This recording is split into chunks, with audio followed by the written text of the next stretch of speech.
So today I'm going to talk about the different, all the presidents of the United States, a quick summary. And yeah, I just love presidential history. It's just so interesting. And there's a lot to go on, from George Washington to Abraham Lincoln to JFK to Joe Biden, who got inaugurated back in January. So there's quite a bit to unravel. So let's get started. Well, first of all, obviously, we start with George Washington. He was president from 1789 to 1797. He was the first president of the United States, and obviously, he was there during the American Revolution, the Independence War. Basically, he established and created the United States of America. Then, he had no political party. He was just independent. Then came John Adams from 1797 to 1801, so a one-term president. He was a Federalist. Leader of the party was Alexander Hamilton, although the two most notable people in that party were Hamilton and Adams. And Adams, he did quite a lot of stuff, but he was a lawyer before he was president. He was today marks the day in 1770 that the Boston Massacre occurred, and John Adams was the only one who offered to defend the British. So that's a fun fact. Then after came Thomas Jefferson from 1801 to 1809. Yes, 1809. He was a Democratic Republican. He founded the Democratic Republican Party with James Madison. And a really notable thing that happened in his presidency was the Louisiana Purchase, which basically it tripled the size of the United States. So that's quite good. Aside from the fact that he had a lot of slaves, the Louisiana Purchase really did help the U.S. Then came James Madison. Thomas Jefferson he was the writer of the Declaration of Independence. James Madison was the writer of the Constitution, writing the Bill of Rights. He was president from 1809 to 1817, and a really notable thing that happened during his presidency was the War of 1812, in which Americans really they are convinced, I'm not saying all of them, they do teach that the Americans won, although not really. And fun fact, during his presidency, the First Lady, Dolly Madison, saved the really famous painting of George Washington, the one he's standing up, I think, with his hand like this. She actually saves it from a fire in the White House. Oh, by the way, I forgot to say, John Adams was the first president to live in the White House. James Madison was also a Democratic Republican. Then you have James Monroe from 1817 to 1825. Really famously, he was the person behind the Monroe Doctrine, as you could probably guess from the name. And yeah, all the previous presidents except John Adams served 2 terms. Then came John Quincy Adams from 1825 to 1829. Fun fact here, it was a tough debate in Congress over who would win the election, as was the election of 1800, which established Jefferson as president. But here it was really tough. There was a ton of factionalism between John Quincy Adams and Andrew Jackson. John Quincy Adams wasn't a Federalist like his father, John Adams, but a Democratic Republican. Then came Andrew Jackson, obviously from 1829 to 1837. So again, 2 terms. Like John Quincy Adams and John Adams, like father and son, they both served 1 term. The rest so far have served 2 terms. Well, Andrew Jackson, the whole Trail of Tears and the Battle of the Alamo, he was a Democrat. So by this point, it's not Democrats and Republicans. He was a Democrat, and during the election that set John Quincy Adams on the presidency, it was when the Democratic Party and the Republican Party were kind of created. The roots were set, and then Andrew Jackson, when he ran for presidency in leading up to 1829. He actually really was the first president to go, obviously, under the Democratic Party, but he was the first leader of the Democratic Party, if that makes sense. Then we have Martin van Buren, who was president from 1837 to 1841, just one-term president. He was a Democrat like Andrew Jackson, and he is the only president who can't be connected family-wise to the other presidents, because he has, I think, Dutch roots. And in his presidency, a really famous incident that occurred was the whole Amistad slave ship fiasco. After this, you have William Henry Harrison from 1841 to 1841. He was only president for 1 month. He was from the Whig Party, and it is attributed that his cause of death was him giving the longest inauguration speech ever. But it turns out it was something to do with the water. It's debated. But yeah, William Henry Harrison, first president to die in office. Now, the Constitution hadn't clearly stated what would happen if a president were to die in office. So there was a bit of debate as to what would happen, and they decided to, like they had guessed, put John Tyler on the presidential seat, who was president from 1841 to 1845, essentially completing Harrison's term. Yeah, he just completed Harrison's term. He was also obviously from the Whig Party, although, not to disappoint this out, it is very, very common that the president and the vice president are from the same party, but it's not always the case. Sometimes there's a difference sometimes. Then we have, that was John Tyler. Then we have James K. Pollock. He was president from 1845 to 1849. Famous thing that happened during his presidency was the California Gold Rush, and he was from the Democratic Party. After this came Zachary Taylor from 1849 to 1850. Yes. He actually died in office and left the office to his vice president, Millard Fillmore, who was president from 1850 to 1853, again completing Taylor's presidency. By this point, no vice president who had been president because of the death of the president had actually been re-elected. They would go on to be, but as of right now, hasn't happened yet. Then came Franklin Pierce from 1853 to 1857. Again, Democrats. And I'm pretty sure from now on, it's all going to be Democrats versus Republicans. And Franklin Pierce, again, one-term president. Then came James Buchanan, not to be confused with James Buchanan Barnes. That is a comic character and a character in the MCU. So not the same guy. But James Buchanan, he was the president from 1857 to 1861, right before the Civil War. Again, Democrat, and he was there when the Confederate States were founded. Basically started the Civil War, and yeah, it is said that the Democratic Party and the Republican Party switched ideologies. I just think they've evolved. For example, Abraham Lincoln, who went after James Buchanan, obviously the president during the 13th Amendment, the emancipation of slaves, the Civil War, obviously, and famously got assassinated. He was the first one to be assassinated, if I am not mistaken, although I may be. And he was a Republican, and we may think that Lincoln's beliefs nowadays lie more towards the Democrats. But I don't know, that's like a whole other topic. So yeah.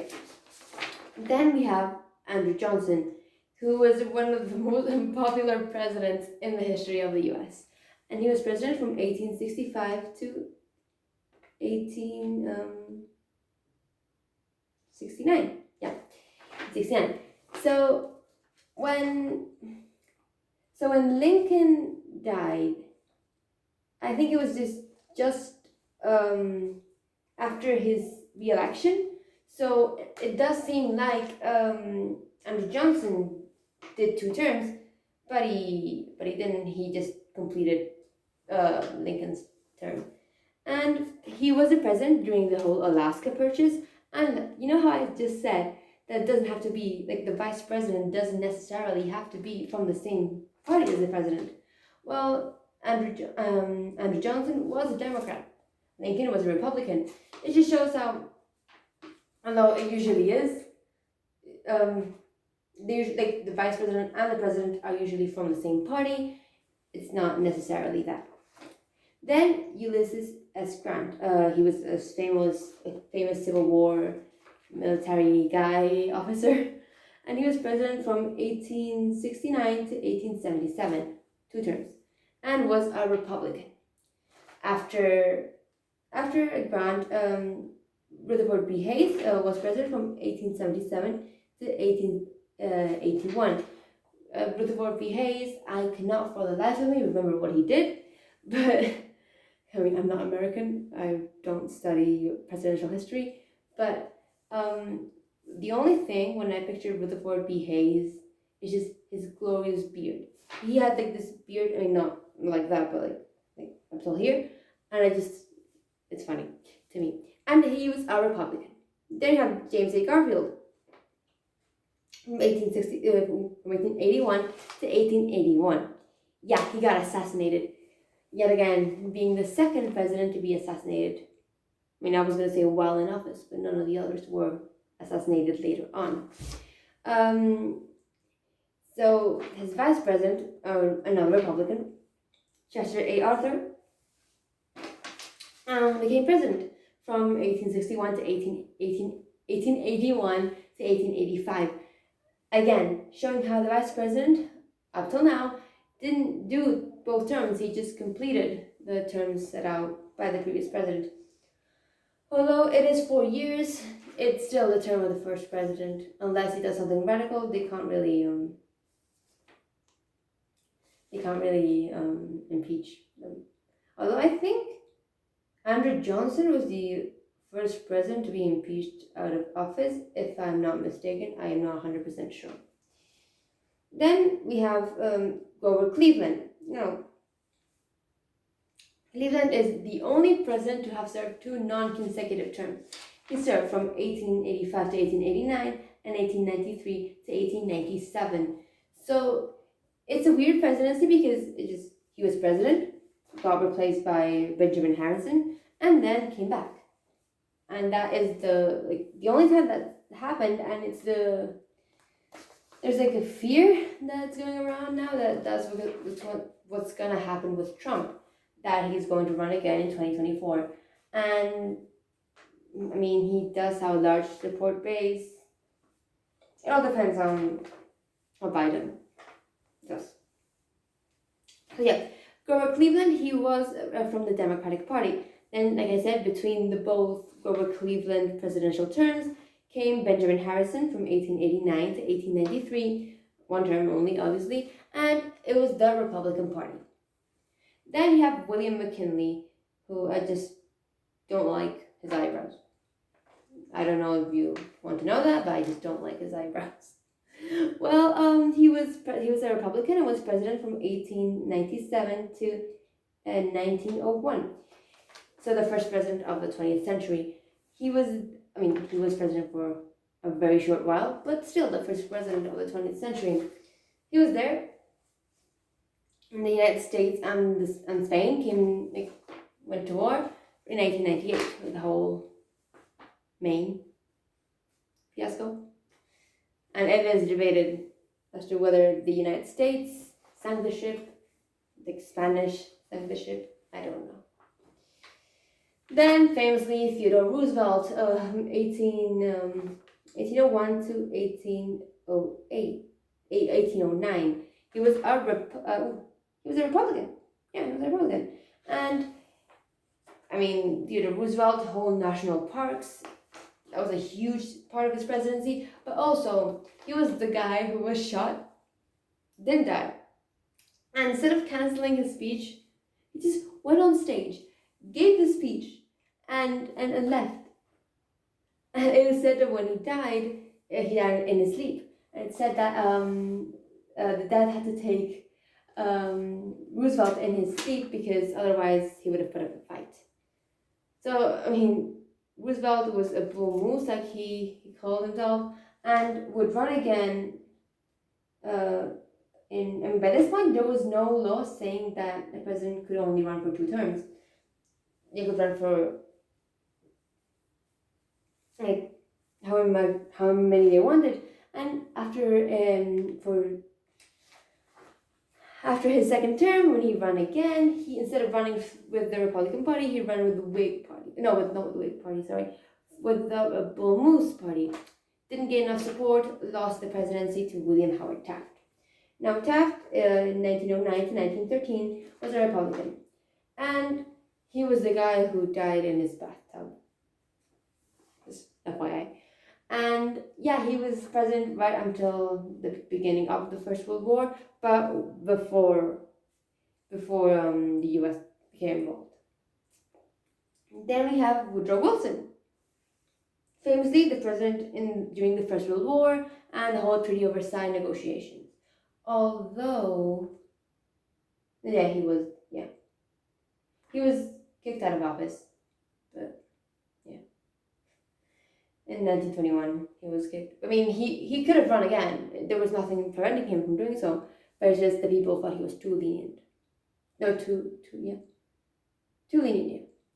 And he was president from 1913 to 1921. He was the president who signed the U.S. Declaration of War and set the beginning for the Roaring Twenties.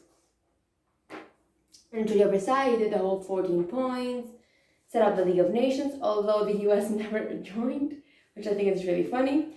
And yeah, he was one of the most significant presidents. I mean, I'm not saying none of them were, but Woodrow Wilson was there in the First World War. Then you have Warren G. Harding, 1921 to 1923, Republican. I forgot to mention Wilson was a Democrat. Well, Harding, he was rumored to be a member of the KKK and died in office, leaving the vice president, Calvin Coolidge, to be president. He was president from 1923 to 1929.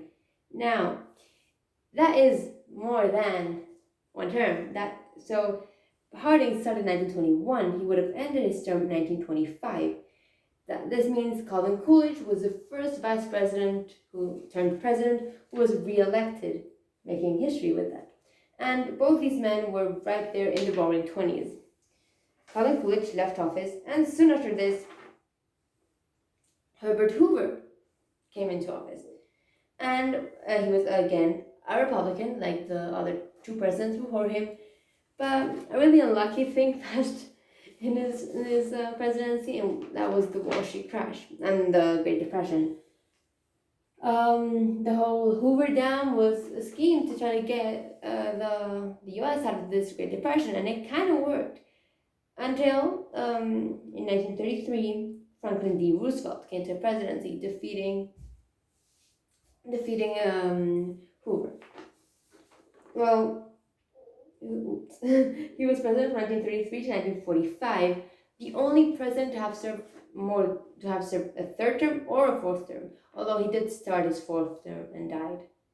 He was re-elected. And he famously had polio, so he was in a wheelchair, although he did walk a bit with special braces.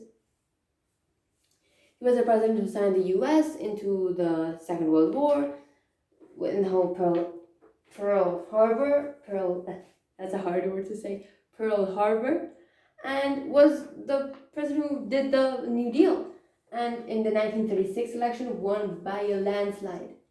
It's just a huge landslide. I mean, George Washington did win 100% of the votes, but that was only with 13 states. This one, I think, by this point had, if not all 50, like 48. So that's really impressive.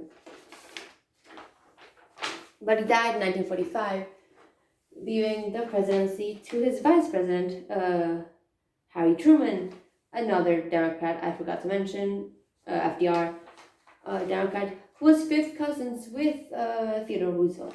Well, Truman, he was president from 1945 to 1953, serving 2 terms. So finishing, by 2 terms I mean finishing FDR's and winning his own election. He was the president who managed to finalize the Second World War. FDR had been in the Potsdam negotiations, but then it was Truman who finished with the Yalta ones, and was the president who in August 1945 dropped the bombs on Hiroshima and Nagasaki, the atomic bombs in Japan, who forced Japan into surrender. After this came Dwight the Eisenhower from 1953 to 1961. Again, Republican. His presidency saw the beginning of the Cold War and the establishment of NASA and the space race. And after Eisenhower, by this point, no president could run for more than over 2 terms. There was an amendment passed in the Constitution that prevented that, because, yeah, FDR was a great president who did a huge, big deal of things, but what if a tyrant came to the presidency and just abused that? That's what happened. And then came John F. Kennedy, or Jack Kennedy, from 1961 to 1963. He was a Democrat, and in his presidency, a ton of things occurred. Cuban Missile Crisis, Berlin Wall, Bay of Pigs, a whole bunch of things happened. And he famously was assassinated, and it's one of the greatest conspiracy theories of all time. As to, did the CIA plan the assassination? I don't know. Anyway, after John F. Kennedy died, his vice president, Lyndon B. Johnson, LBJ, came to the presidency in 1963 to 1969. He served JFK's term and his own. And he was a Democrat and was the president who got the US into Vietnam. After this, Richard Nixon came to the presidency from 1969 to 1974.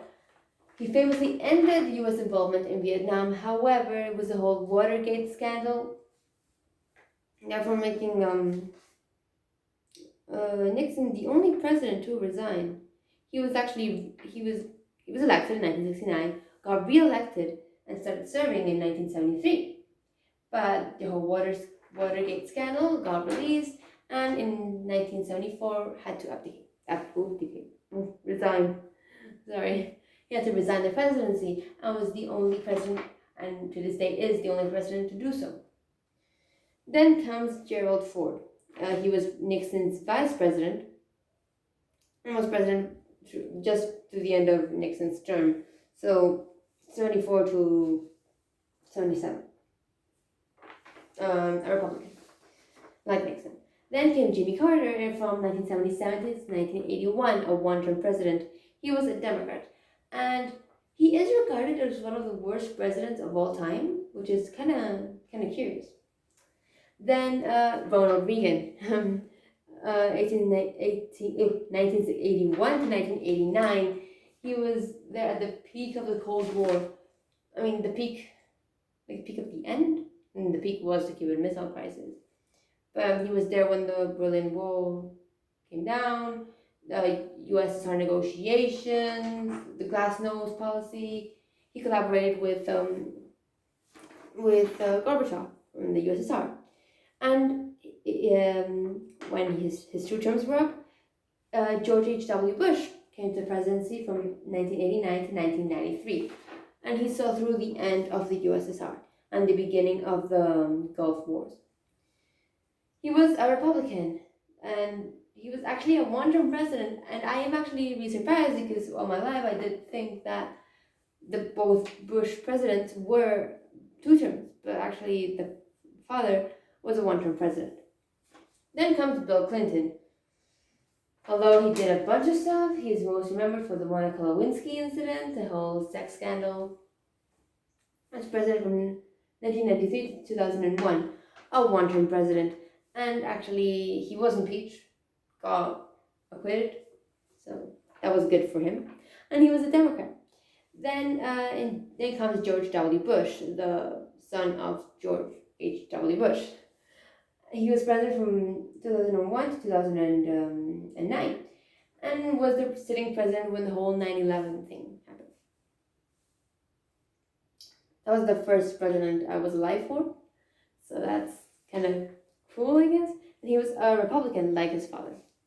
Then comes Barack Obama, the first African American president. He was president from 2009 to 2017, a Democrat. His presidency is subject for huge debate. Obamacare, the whole Middle East bombings,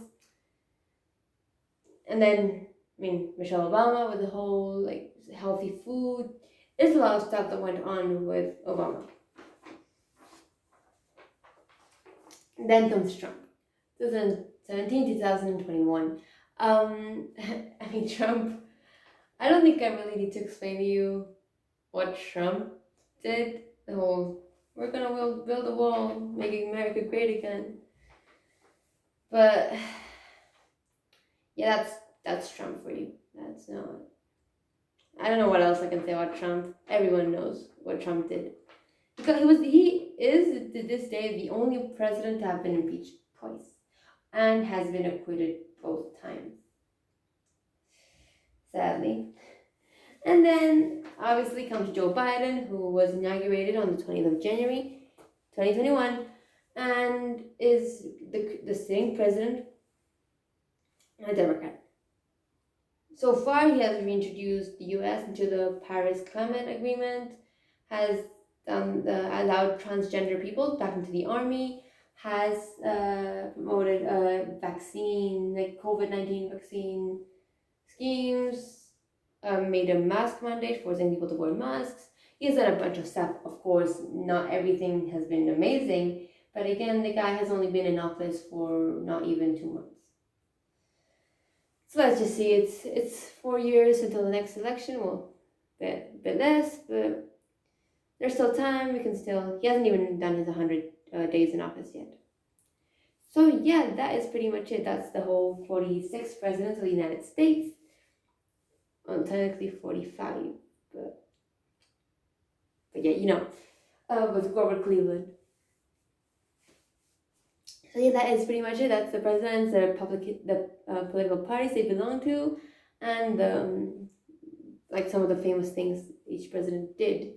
I didn't mention the famous things for each president, but like I said, that is it. There's not much else to go on. So yeah, thank you for watching.